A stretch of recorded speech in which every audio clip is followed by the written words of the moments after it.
This is a true and disturbing story. A 25-year-old man vanished without a trace, and 10 years later, his body was found inside the very supermarket where he had worked. But the most shocking part? He had been there the entire time. The case took place in 2009 in the state of Iowa, USA. The young man, named Larry, suffered from severe paranoia and frequently experienced auditory and visual hallucinations. According to his mother, he was highly obsessive, and on Thanksgiving Day, he came home from work visibly shaken. Larry claimed he was hearing voices, telling him to eat sweets to calm his racing heartbeat, and believed he was being followed, which left him terrified. That same day, his doctor had prescribed a new medication, but Larry got into a heated argument with his family about whether he should take it. In the midst of the fight, he shouted, "I need to calm down," slammed the door, and stormed out. At first, his relatives thought he would return once he cooled off, as he had done before. But when night fell and he still hadn't come back,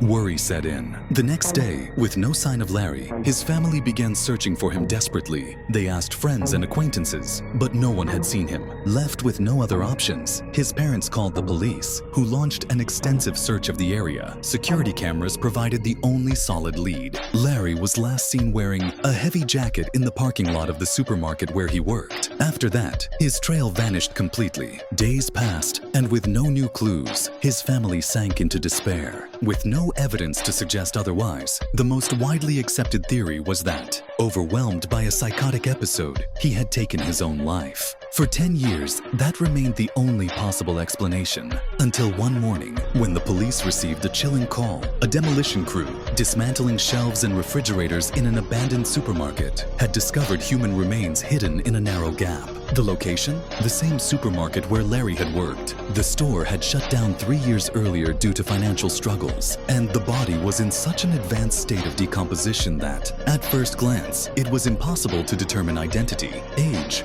or even the victim's gender. The remains were sent for forensic analysis, and the results confirmed the unthinkable. It was Larry, the young man who had gone missing in 2009. Based on testimonies from former employees, the police were able to reconstruct his likely cause of death. In the supermarket, workers would sometimes climb onto the refrigerators to retrieve stored items. On the night of his disappearance, Larry may have done exactly that, perhaps seeking a moment alone or trying to grab something. But somehow, he fell into a narrow gap between the refrigerator and the wall. The space was only 45 cm 18 inches wide and 3 meters, 10 feet high. Trapped with no way to escape, Larry remained stuck there, unnoticed. To make matters worse, the constant noise of the refrigerators drowned out any cries for help. And the cruelest detail, that day was not his shift, so no one even suspected he was inside the supermarket. Over the years, customers had occasionally complained about a strange odor in the store, but no one investigated further. As employees continued their daily routines, climbing onto the refrigerators to store products, Larry's body remained hidden just below. Shoppers browsed for groceries, unaware that just a few feet away, a tragic mystery was waiting to be uncovered.